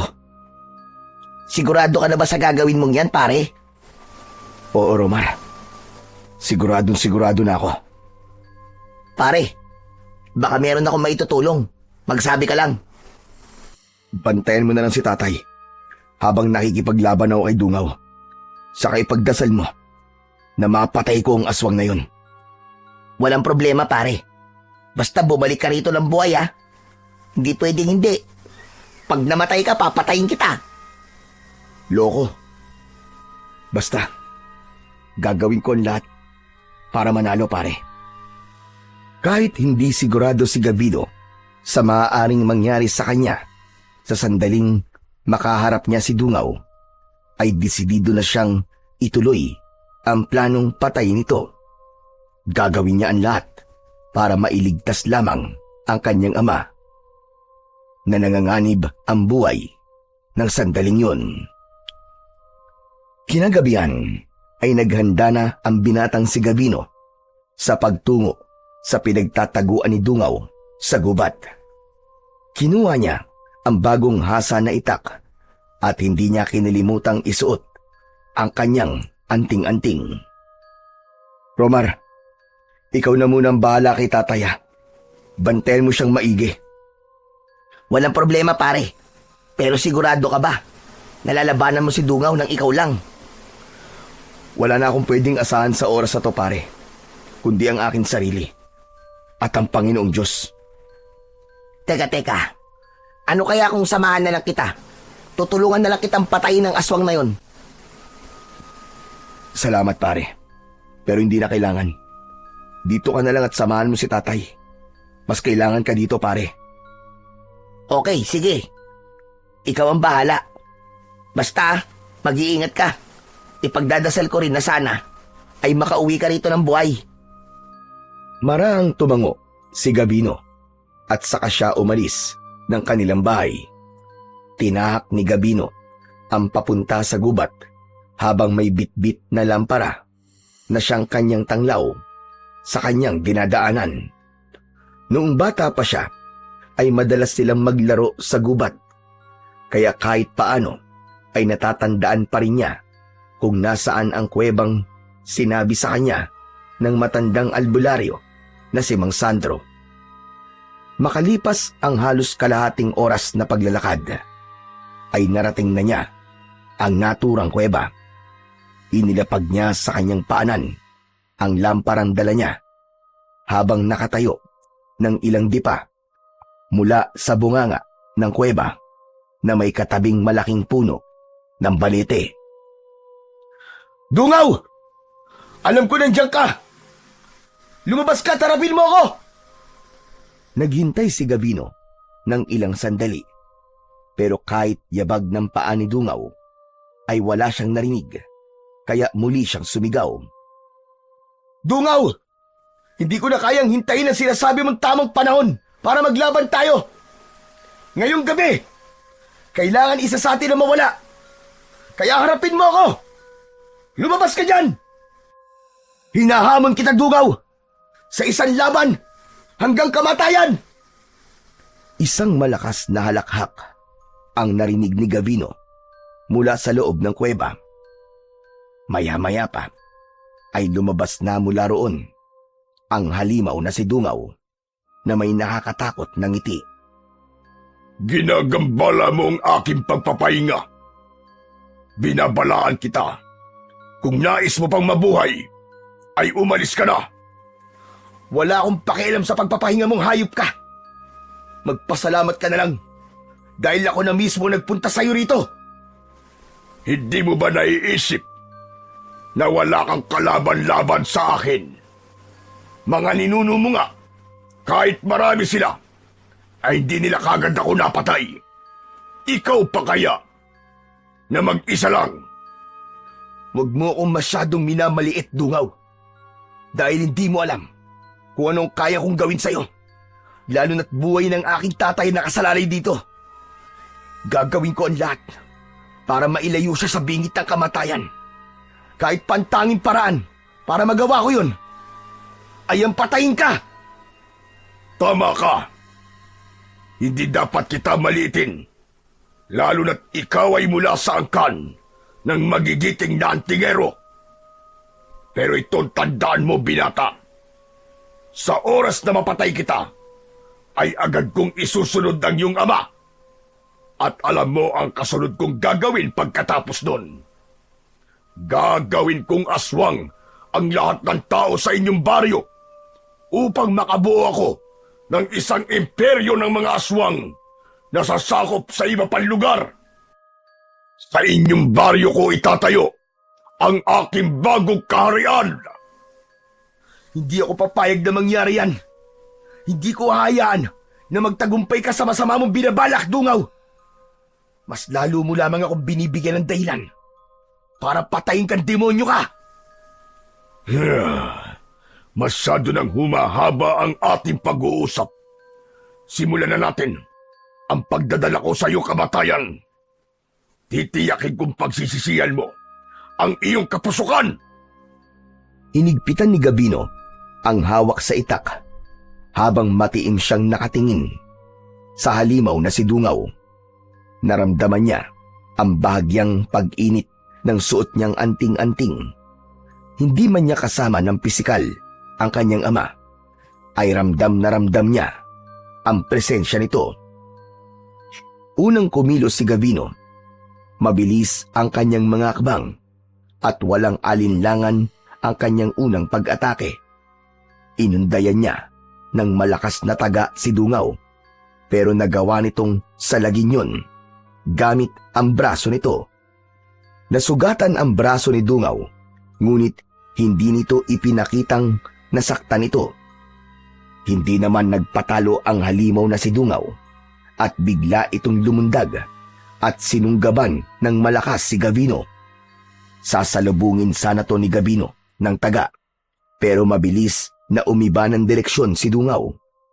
Nawala ito sa paningin ni Gabino hanggang sa naramdaman niya ang pagbaon ng mga kuko nito sa kanyang likod. Mabilis na humarap si Gabino sa kalaban at tilaga niya ito ng malakas sa balikat. Nag-iwan yun ng malalim na sugat, pero sa halip na masaktan ay malakas pang tumawa si Dungaw na animoy nanunuya. Ano bang palagay mo? Mapapatay mo ko ng iyong itak? Hindi ba nasabi sa iyo ng iyong ama na isa kong hanagob at ang isang pangkaraniwang sandata ay walang silbi para ako ay paslagin? Pwes, ipapakita ko sa'yo na kahit pangkaraniwan lang ang aking sandata, ay kaya pa rin kitang patayin. Nagpalitan sila ng matinding atake. Bawat hiwa ng itak ni Gabino ay sinalubong ng mga suntok, kalmot at kagat ni Dungaw.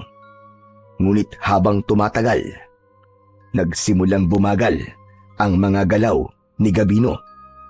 Ramdam na ramdam niya ang hapdi ng kanyang mga sugat, at bago pa man siya makabawi, ay muling sumugod ang aswang at binigyan siya ng malakas na suntok sa muka. Dahil sa suntok na yon, ay tumilapon sa malayo si Gabino at napahiga siya sa lupa. Babango na sana siya nang biglang pumaibabaw si Dungaw sa kanya at mabilis nitong hinawakan ang isa niyang kamay na may hawak sa itak. Ano ka ngayon? Binigyan na kita ng babala kanina, pero hindi ka pa rin nakinig. Ano bang tingin mo? Ikaw ang itinakdang magbabalik sa akin sa aking libingan? Sa tingin mo ba ay papayag ako na mula sa inyong lahi ang muling papatay sa akin? Oo, Dungaw. Yun nga ang iniisip ko. Ako ang papatay sa iyong diablong buwang ka. Hindi ko alam kung saan ka humuhugot ng lakas ng loob para sabihin yan. Gayong kitang-kita na natin na talo ka na sa laban na ito. Hanggat humihinga ako, ay hindi ko tatanggapin ang aking pagkatalo. Kung ganun, ay papahintuin ko na ang iyong paghinga. At pagkatapos, ay isusunod ko na kagad ang iyong ama. Tumiim ang bagang ni Gabino. Sa dami ng mga sugat na meron siya, ay labis na ang panghihinang nararamdaman niya. Napagtanto niya na hindi sapat ang anting-anting na meron siya para labanan ang halimaw na si Dungaw. Ngunit ganun pa man, hindi pa rin siya nawalan ng pag-asa sapagkat buhay pa siya at humihinga. Hanggang sa malaking ibinuka ni Dungaw ang bibig nito, nakita ni Gavino ang matutulis nitong mga pangil na maaaring tumapos sa kanyang buhay. Akmang sasakmalin na ni Dungaw ang leeg ni Gavino nang marinig nila ang malakas na pagsigaw ni Mang Arman sa kung saan. Gavino! Saluhin mo ang patalim! Napatingin si Gavino sa kanyang kaliwa. Nanlaki ang mga mata niya nang makita ang ama niya na si Mang Arman na inaakay ni Romar. Isang patalim ang inihagis ni Mang Arman sa kanya at sinalo niya yon gamit ang isa niyang kamay. Hindi na nag-isip pa si Gavino at buong puwersa niyang itinarak ang patalim sa gilid ng leeg ni Dungaw. Pagkahugot niya nun ay paulit-ulit niya nang sinaksak sa leeg ang aswang. Sumirit ang maitim na dugo ni Dungaw sa mga sugat nito sa leeg. Tumayo ito at umatras palayo kay Gavino.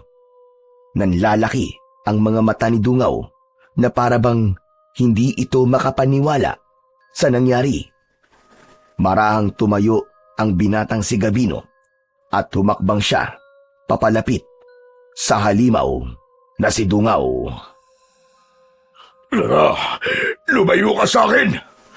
Lumayo ka! Huwag mo kong lalapitan! Tignan mo nga naman.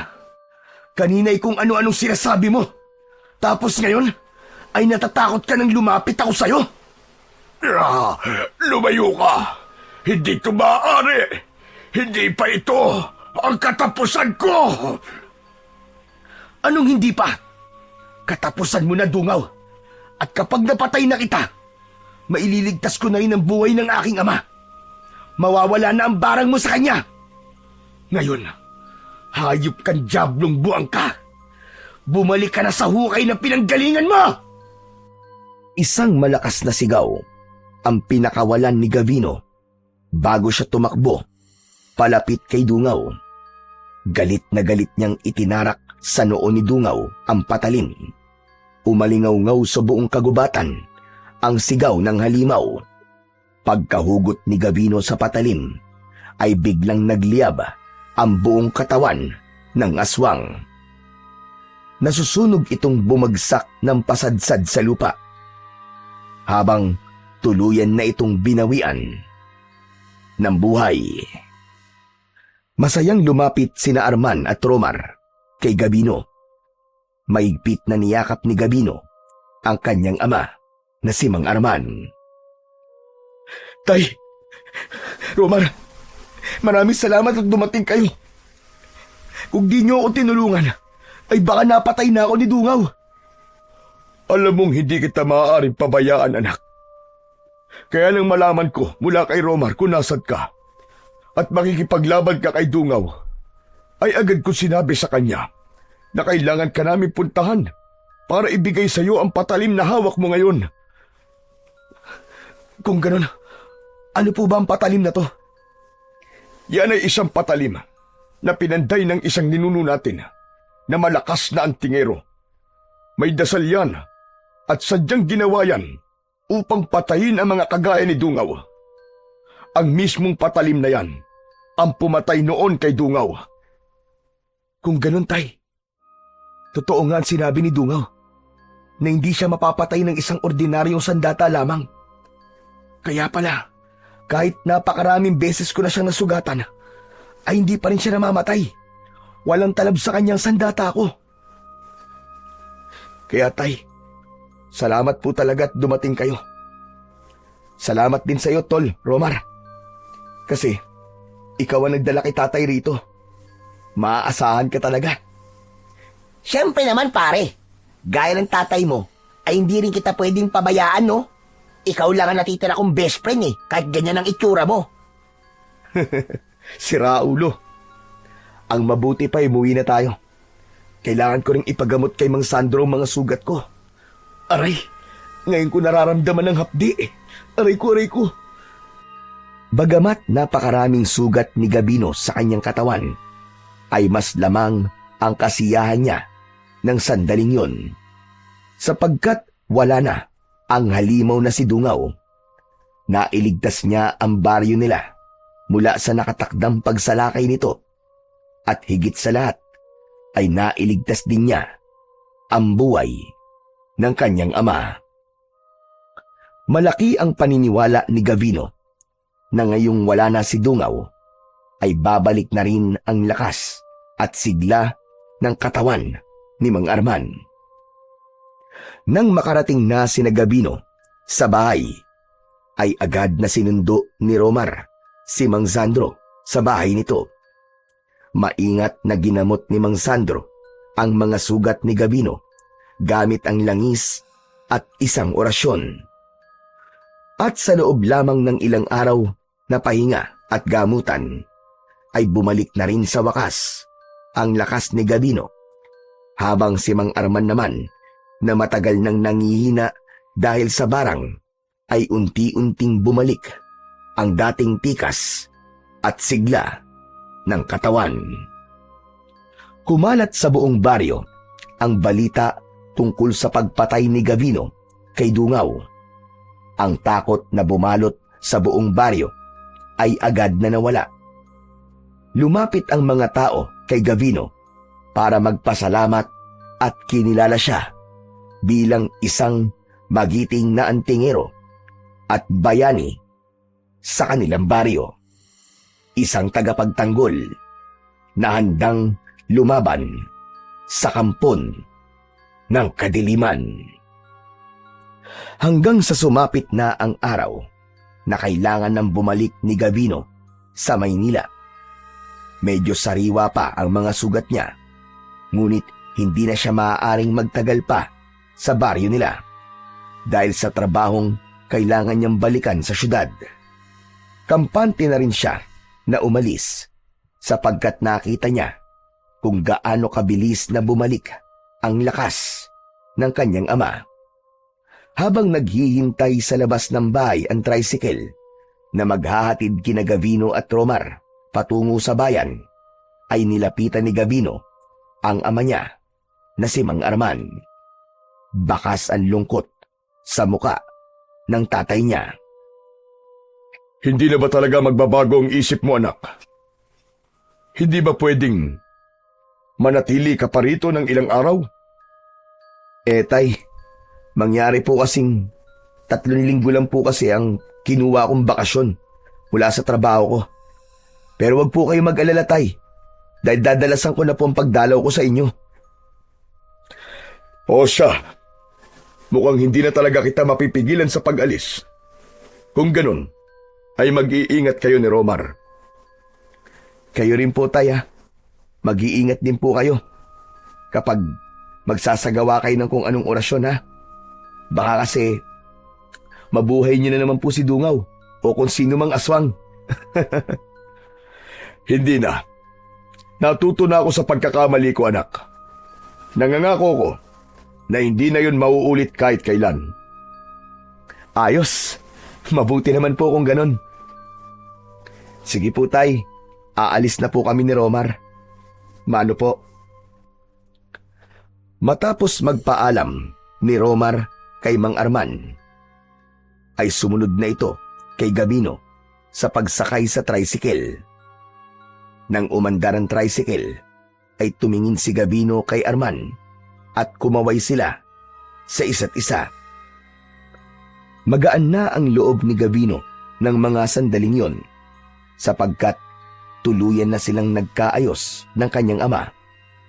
Maya-maya pa ay napatingin si Gabino kay Romar at napansin niya ang malaki nitong ngiti. Teka.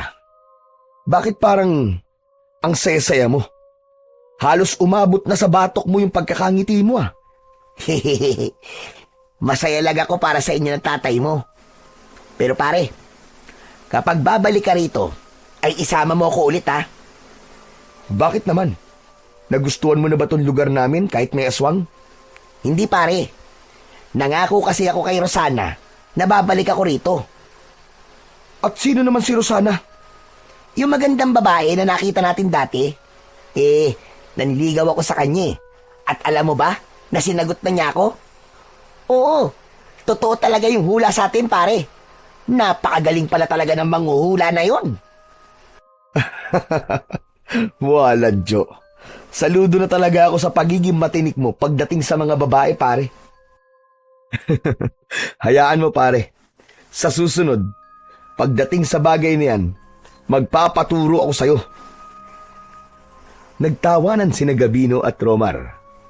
Masaya si Gabino para sa kanyang kaibigan at tahimik niyang ipinagdasal na ang babaeng nakilala ni Romar sa kanilang baryo ay ang babaeng makakasama na talaga nito hanggang sa pagtanda nito. Ligtas na nakabalik sina Gabino at Romar sa Maynila.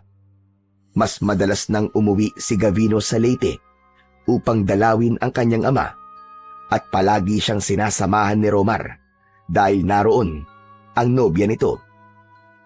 Dumating ang panahon na ikinasal na si Romar at ang babaeng nakilala nito sa kanilang baryo.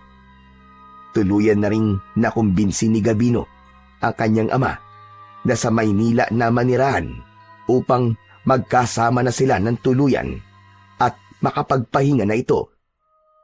Paminsan-minsan ay bumabalik pa rin silang mag-ama sa Leyte upang dalawin si Mang Sandro na naging malaking bahagi ng kanilang kaligtasan. Sa bawat pagbisita ni Gabino sa kanilang baryo ay naaalala niya ang lahat ng pinagdaanan nila at ang bigat ng laban na kanilang nalampasan. Natutunan niya na gaano man kalaki ang galit o lamat sa relasyon ng isang ama at anak, ay laging may pagkakataon para ayusin ito basta parehas na bukas ang mga puso nila sa pagpapatawad, pagtanggap at pagmamahal.